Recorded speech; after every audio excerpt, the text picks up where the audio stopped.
안녕하세요. BTBS의 제이입니다. 오늘은 캐나다 집 살 때 이건 꼭 알아야 한다 모기지 팁 편입니다. 모기지 관련돼서 제가 경험했던 것들을 정리하면서 좋은 팁, 알아두면 좋은 것들을 공유해 보도록 하겠습니다. 첫 번째는 모기지 브로커를 무조건 믿으면 안 된다입니다. 이건 제가 나쁜 리얼터가 소개시켜준 모기지 외국인 브로커를 통해 알게 된 건데요.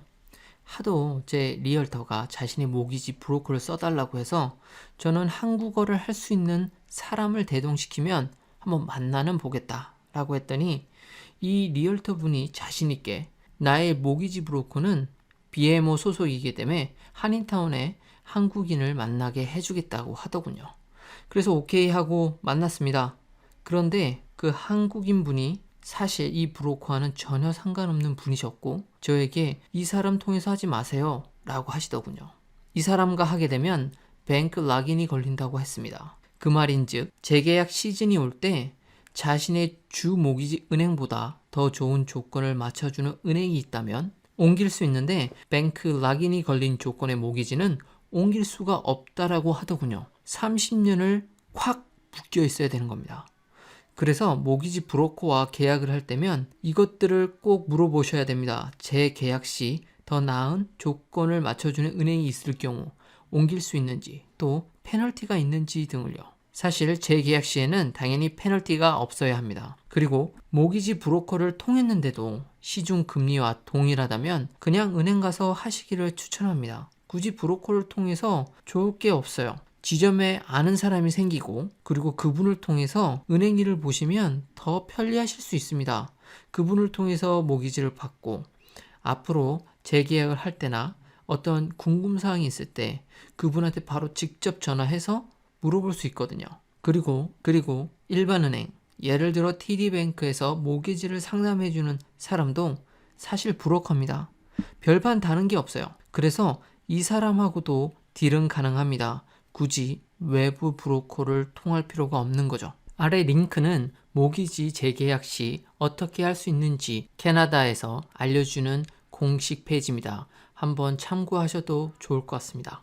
두 번째는 새 이민자 프로그램입니다. 각 은행마다 이민자 프로그램들이 있는데 내용인즉 다운 페이먼트를 35%를 내면 이유 불문하고 나머지를 빌려줍니다. 이민자들에게는 아주 좋은 서비스니 한번 잘 확인해 보시기를 바랍니다. 스트레스 테스트 때문에 은행에 따라 사라진 곳도 있으니 발품을 파셔서 이것저것 많이 다녀보셔야 합니다. 새 이민자의 조건은 랜딩 후 5년까지인 사람들 뿐입니다. 그러니 5년 후에는 이런 서비스를 받으실 수 없으니 아마도 그 전에 집을 사셔야 되겠죠. 그리고 대출 상환 기간은 25년입니다.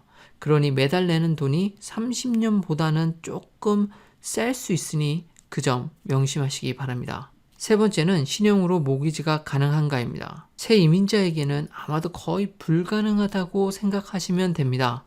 하지만 오시자마자 일을 하시고 계시고 어느 정도 연봉이 되신다면 신청해 보실 수 있습니다. 신용으로 빌릴 수 있는 돈은 자신의 인컴 최대 5배 정도입니다. 물론 한국에서의 연봉은 인정되지 않습니다. 네 번째는 캐나다에서는 제2금융권도 괜찮다입니다. 캐나다에서 모기지만 판매하는 은행들이 꽤 있습니다. 그래서 우리가 잘 모르는 은행들이 수두룩하죠. 예를 들어 스트리트 캐피탈 같은 거죠. 하지만 모기지 브로커가 이런 은행에서 대출을 받으라고 권유하신다면 깜짝 놀랄 수 있겠죠? 하지만 많은 사람들이 이용한다는 것을 알면 좀 마음이 놓아집니다. 그런데 잘 모르는 숨겨진 수수료가 꽤 있을 수 있습니다. 아무리 조심한다 해도 잘 알기가 쉽지 않습니다. 처음 받았을 때 이미 다 추가되어 있거나 나중에 알게 되더라도 이거를 어떻게 바꿀 수가 없기 때문에 그냥 가지고 가야 되는 거죠.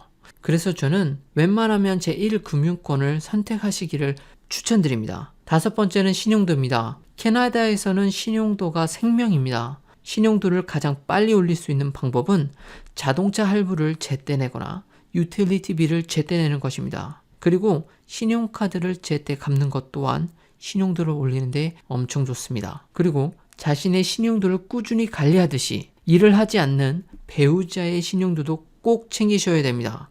차후에는 부부라도 각자의 신용도에 따라서 받을 수 있는 금액이 달라질 수 있습니다. 그러니 꼭 부부 모두 신용도를 같이 신경 쓰셔야 됩니다.